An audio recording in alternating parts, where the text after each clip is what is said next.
Hello and welcome to the weekly commodity market update. I'm Brownfield's Will Robinson, joined as always with the University of Missouri's Ben Brown. Ben, how's it going?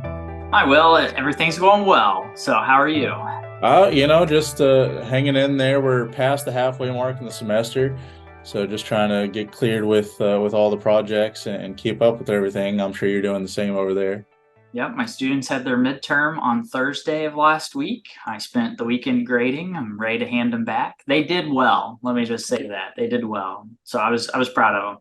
Have you come up with a Halloween costume for yourself? You Are you gonna do know, Halloween? I don't know. 2 years ago, I was Eli Drinkwitz, the Mizzou football head coach. Last year, I was Ryan Day, Ohio State's head football coach, just because it's easy. I have Oh most yeah, of I can those. see it. I hadn't thought of that till just now, but yeah, Yeah, so I might have to double dip and do that again, just because I haven't done anything to pull anything together. So I don't know about you. I think I'm gonna be an M&M. An M&M? Yep, I'm gonna be an M&M, a red M&M, and hand out M&Ms to my neighbor kids. We could be the scariest thing of all that we've been seeing lately, and that's rising interest rates. There we go. There you go. No one in my neighborhood would get that.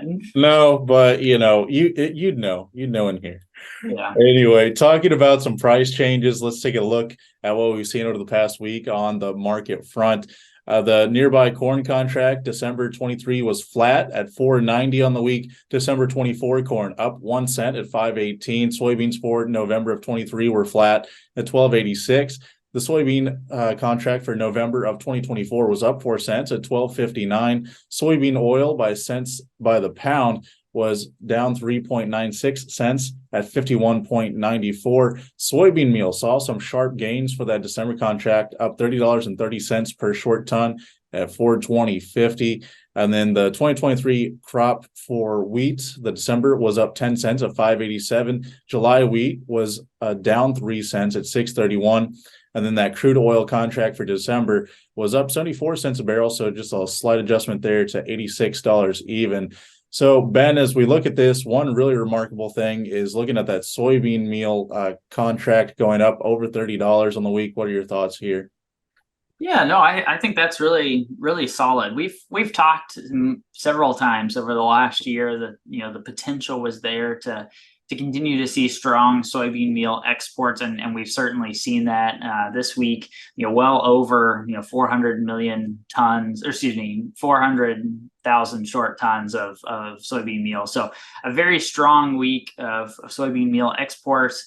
I think you couple that maybe with the strength that maybe we're seeing in some of the livestock markets. Cattle on feed month over month was up and 6% higher this year than it was last year. That kind of signals soybean meal demand as well. So a lot of, I think, positives in that soybean meal category at the moment. Well, then we saw a couple of other contracts flat. You look at that November 23 soybeans contract and then that nearby corn contract as well, not really changing in the week. What's keeping things held steady? Yeah, so I asked you to ask me about the nearby corn contract because I wanted to talk about that. It is flat, but that wasn't the point I was trying to make. So we saw that nearby corn contract actually close a day last week above $5. That's notable because that's the first time the nearby corn contract is closed above $5 since all the way back at the end of July, early August. It saw a little bit of a run here in the corn market, some more farmer selling coming on board. But certainly, that corn contract has started to edge a little bit higher. Same way with the soybean contract. November soybeans were flat week over week. However, we've seen that November soybean contract also kind of have a little bit of a run here as of late. Kind of both harvest pressure, but also just kind of that sweet period where we are seeing some export demand as well. Well, noting on that corn contract, the first time it popped over $5, it then trended back down, obviously, to 4.90 where it sits now. So how do you see the push-pull with the corn contract moving forward? Do you think it's going to return to that $5 mark potentially? This is about where I think we're going to be for a while now. We traded between 475 and 495 for what seemed like forever, 2 months, or 3 months really. And then we popped up over 5, got a little bit of a run there. I think we're going to stay in this 475 to 505 or 480 to 505 for a while here. And we just finished, our production budgets here at the University of Missouri for the state of Missouri. The corn price that I've got in for this year, which would be the December contract, right, that just finished, somewhere in that 490 range. However, I think as we look down the road, a little bit, I've certainly got the expectation as lower corn cash prices as we head into 2024, maybe into the spring. Of course, a lot of this is going to be weather dependent, but I look at that new corn contract for 2024, and it's sitting there above $15 healthily above $5. And I look at that and say, that's actually a pretty good opportunity for some producers to price some grain. Well, talking about watching the weather, and watching harvest progress around some weather that we've seen over the last couple of days, some mixed rainfall. We're seeing both corn and soybeans, creeping up. Corn over 50%, soybeans over 75% the way done. So, Ben, as we're kind of, approaching the home stretch when it comes to the main parts of harvest here, what are farmers really looking at when it comes to marketing grain? What are your expectations as we round out harvest? Sure, and I'll make a couple of comments about those harvest numbers that you talked about. So, especially in the corn, I think we are setting ourselves up for a very long corn harvest, or maybe take the word very out, but a long corn harvest. I think there are parts of the corn belt to where the corn's just not drying down. It's still running 28% moisture, hasn't changed in a couple of weeks. And I think we are in for a long corn harvest. The challenge with that, is it, then adds in this risk of harvest pressure, due to a snowstorm, wind, whatever, right? It adds in harvest risk as we move ahead. So I do worry a little bit about that harvest, that unharvestable, or, the unharvestable corn, I guess is what I'm trying to say. I'm sputtering over my words, but it's the corn that just hasn't dried down yet, and the producers are letting it dry down in the field. I think that's going to lead to a longer than what we would normally see harvest.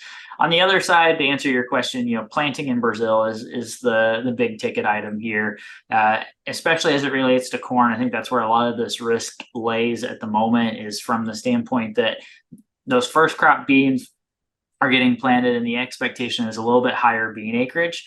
That could slow down, planting when we get around to corn planting, and it also could mean a little bit smaller of a first crop corn as well. So I think there's some opportunity maybe for a smaller Brazilian crop than what was even expected a month ago in the near term. Yeah, well, and then Ben, talking about some of the issues getting that corn crop out, it's been a shifty start to fall, or a shifty kind of phase in from summer into fall, with the weather patterns kind of flip-flopping on us. In early October, we saw a little bit of unseasonably warm weather, and then kind of flipped into cool and rainy. But this week, I don't know what the weather is looking like there, but in central Ohio, it's looking, mid upper 70s for the highs for most of the week. So maybe an opportunity there to get into the field and for things to dry out. But what are you looking at across the Corn Belt when seeing the opportunities coming up in the short term to maybe get some of that crop out? Yeah, so I don't know if our viewers can see out my window. It's a beautiful day here in central Missouri. I don't know if we got to 80 degrees today. We were supposed to get close to 80. I'm checking my weather app here, and it's 82 according to my weather app. So we did get to 80 here in central Missouri. Sunny day, but it's supposed to be rainy the rest of the week. I know there was lots of farmers this weekend, my family included, that was working their tails off trying to get winter wheat planted, trying to get some more soybeans harvested before this rain system moved in for the next 5 days. So, yeah, a lot of work done here, maybe taking a pause here over the next week. Well, Ben, when the rains may come this week, what should farmers and ranchers be spending their time on the computers looking at, trying to figure out what the market trends might be? Yeah, this is a great time. I'm going to tell you to step away from the markets and worry about costs. This is a great time to start thinking about 2024 production costs, 2024 inputs. That's a great opportunity here. And so I think that'll be an awesome opportunity. For the markets, traditional reports this week, nothing out of the ordinary as we start to head into November. All right, Ben, it's always a pleasure getting to pick your brain and find the knowledge you have in there. So viewers, listeners, if you'd like to learn more about us, what we do, or our sister program, the weekly livestock market update, you can do so at brownfieldagnews.com. Ben, thanks again. I'm Will Robinson. on Brownfield.